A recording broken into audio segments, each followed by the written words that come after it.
Começa agora o Inteiro Teor, um programa que apresenta decisões da Justiça Federal da Primeira Região. E a gente começa perguntando: você sabe a diferença entre um empréstimo e um financiamento? Será que um problema de saúde pode garantir a redução da carga horária de um servidor?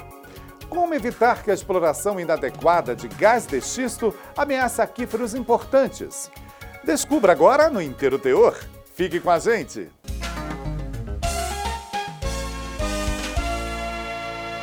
Fraudar financiamentos aplicando os valores financiados em finalidade diferente da contratada é crime. Atitudes assim colocam em risco a credibilidade do sistema financeiro, prejudicando a economia e trazendo prejuízos para toda a sociedade. Confira como a Justiça Federal se posiciona em casos como esse na reportagem de Roberta Nunes. Como diz o ditado popular, quem casa, quer casa. Quando casei, a gente comprou essa área e começou a construir, né? Só que chegou uma hora que não tinha acabado a obra e o dinheiro já tinha acabado. Isso é o que acontece com muita gente que quer realizar aquele famoso sonho, o da casa própria. O jeito é recorrer a outras alternativas, né, Maísa? E a gente foi atrás de opções aí no mercado de crédito, né? De construção, encontramos o Construcard da Caixa Econômica. Mas uma mulher usou esse tipo de financiamento para outras finalidades e acabou cometendo um crime contra o sistema financeiro. Gerente de uma Caixa Econômica Federal em Minas Gerais, ela aproveitou da condição para se beneficiar de créditos como o Construcard e o Fundo de Amparo ao Trabalhador, oferecidos pela instituição financeira. Só que além de terem sido liberados de forma ilícita, os valores não foram utilizados da forma correta. O caso teve que ser resolvido na Justiça. Ao analisar o processo, a terceira turma do Tribunal Regional Federal da Primeira Região entendeu que tanto a obtenção do financiamento fraudulento quanto a aplicação dos valores em outras finalidades são crimes que colocam em risco a credibilidade do sistema financeiro nacional.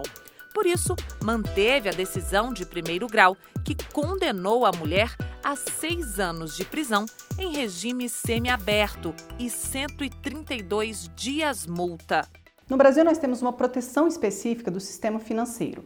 Essa proteção, que é conhecida também como os crimes de colarinho branco, prevê determinada tipificação para aquele que desvirtuar. Em seu artigo 20, aquele que desvirtuar o objeto do financiamento, der destinação diferente daquilo que foi proposto no contrato, ele está sujeito a uma pena de 2 a 6 anos de detenção. E a advogada explica ainda que crimes como esse podem prejudicar a economia e trazer prejuízos para toda a população. Muitos não conhecem e às vezes acham que é só um mero desvirtuamento, uma bobagem, mas não é. A proteção do sistema financeiro vai muito além daquele cidadão que adquire determinado dinheiro do banco. Ele protege os poupadores que reverteram recursos para o banco para que eles fossem aplicados em determinadas situações. Então nós temos por trás também políticas de investimento. O Superintendente Nacional de Estratégia de Produtos Pessoa Física da Caixa Econômica Federal garante que a instituição orienta todos os clientes sobre a destinação de cada financiamento que oferece. A gente orienta o cliente, o próprio crédito, o nome do crédito, né, o próprio produto, o contrato do cliente, ele é elaborado para dar essa destinação. E a própria, como eu falei, dos convênios com os estabelecimentos, então a finalidade do recurso, toda essa orientação ela é dada para o cliente para que tenha um melhor uso do recurso e a gente tenha o retorno desejado também para o banco. E a Maísa, que usou o benefício, confirma que recebeu todas as orientações na hora que contratou o produto. Eles explicam e também você assina um contrato, né? Explicando que é para gasto com a obra. Graças ao financiamento, agora Maísa tem um lar e do jeitinho que sempre imaginou. Foi com crédito que a gente concluiu o restante da obra e conseguiu se mudar, né?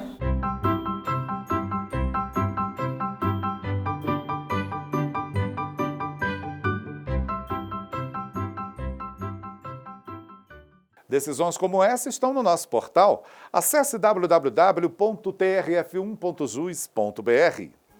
E veja a seguir, TRF1 garante horário diferenciado à servidora com câncer. E mais, a exploração inadequada de um gás ameaça aquíferos importantes. É já, aqui no Inteiro Teor.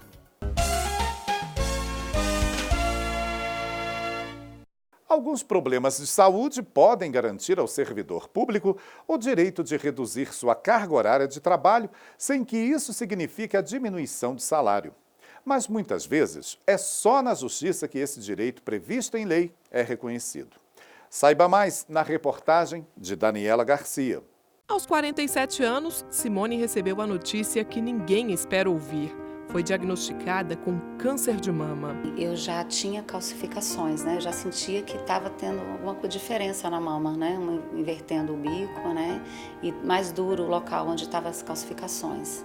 E aí, fazendo outros exames para cuidar de outra parte da saúde, eu acabei falando assim, eu vou fazer mamografia também, né? Que já era controle semestral. E aí deu o BIRADS 4, né? E realmente confirmou com a biópsia que era um carcinoma, né? Câncer mesmo. Sem nem pensar duas vezes, Simone iniciou o tratamento. Você tem dois caminhos, né? Você se encontra numa bifurcação. O que eu vou fazer agora? E eu resolvi ter fé, lutar e fazer tudo que tivesse ao meu alcance no tratamento. Fiz os 16 ciclos de quimioterapia, fiz 2 cirurgias de quadrante, né, de abordagem, e também esvaziou a axila porque já estava invadindo o linfonodo, né? Ele é bem agressivo, esse tumor.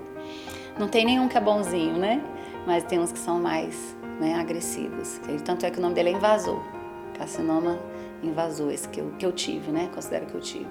E aí eu fiz 32 sessões de rádio, que agora fazem 4 meses que eu finalizei essa parte de radiação, né? Que é um pouco agressiva também, a gente acha que não, mas ainda está agindo, né? E ainda estou de licença do trabalho. Este médico oncologista e mastologista explica que, de fato, o tratamento é longo. É um tratamento longo. Se nós formos considerar que uma parte considerável dos pacientes precisa de cirurgia, quimioterapia, radioterapia, nós estamos falando aí nesses tratamentos de 8 meses de uma dedicação mais intensiva ao tratamento. E a hormonioterapia ela pode se estender por até 10 anos. Simone ainda faz o acompanhamento médico necessário e pensa em como será a rotina quando terminar o período de afastamento do trabalho. Porque tem que ter o tempo para fisioterapia, tem uns dias que é bem difícil levantar da cama. É uma luta, porque tem dia que realmente, quando você está em atividade, você até que não sente, mas a hora que você deita, a hora que você senta, quando você levanta, parece que é um Robocop. Porque realmente tem alguma sequela da medicação, não existe um remédio que não vá dar nada, você aprende a conviver.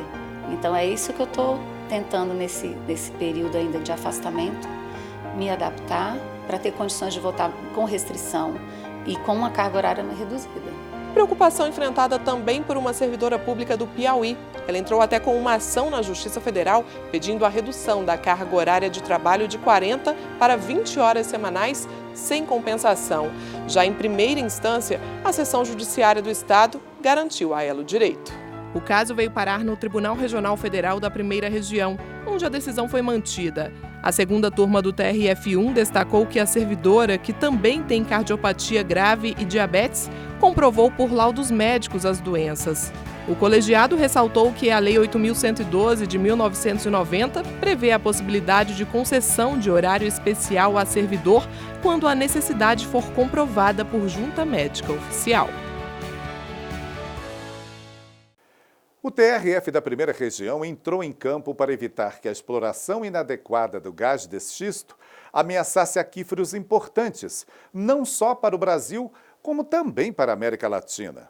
Mais detalhes com Roberta Nunes. O gás de folhelho ou de xisto é um gás natural encontrado no interior de rochas e é basicamente igual ao petróleo, mas sua exploração ainda é motivo de discussões por causa da técnica de fraturamento utilizada. O fraturamento hidráulico, né, o fracking, ele envolve uma quantidade de água muito grande, da ordem de 20 mil metros cúbicos de gás por cada poço. E isso realmente é preocupante, né, para, primeiro, a existência de toda essa água, né, e depois envolvido com isso vai também os propantes, que seriam as misturas que a gente faz com a água, mas normalmente a maioria é água. A água da ordem de 97% a 99% de água, o restante é areia ou alguma outra coisa que substitua essa areia, e também algumas outras contaminantes aí, que é para facilitar o fraturamento, coisas dessa natureza. Para estudiosos e especialistas, esse método pode trazer sérios danos ao meio ambiente. Hoje, no Brasil, essa extração, se ela for feita do jeito que ela é feita, nós vamos ter os mesmos problemas que nós temos em outros lugares do mundo. Então, as reservas de gás de xisto hoje, elas são exploradas de forma que não se consegue observar seguramente se esses impactos são positivos. Eles são muito negativos e eles vão desde terremotos até a contaminação da própria água. Por causa desses riscos, o Tribunal Regional Federal da Primeira Região negou o pedido da União e da Agência Nacional do Petróleo, Gás Natural e Biocombustíveis, a ANP, e suspendeu a realização de leilão de área destinada à exploração do gás de xisto. De acordo com denúncia do Ministério Público Federal, a área disponibilizada no leilão abrange aquíferos importantes não só para o Brasil, como também para a América Latina, e que estariam ameaçados com a exploração inadequada da substância. Ao analisar o caso, os magistrados entenderam que leilões como esse só poderão ser realizados quando estudos aprofundados comprovarem que a prática da exploração do gás não traz riscos para o meio ambiente, como explica este advogado. A suspensão acontece porque a própria ANP, no dever de atender o artigo 225 da Constituição, ela simplesmente ou ignora os grupos de trabalho que foram instituídos através de portaria do Ministério do Meio Ambiente, aonde existe uma recomendação de que essa extração não ocorra ainda. O Ministério Público informa que essa extração pode, de repente, num futuro próximo, ocorrer. A decisão tem um caráter, de certa forma, temporário, e a partir desses estudos, se detectada a forma segura da extração do gás de xisto, aí naquele momento, sim, o leilão poderia ser retomado.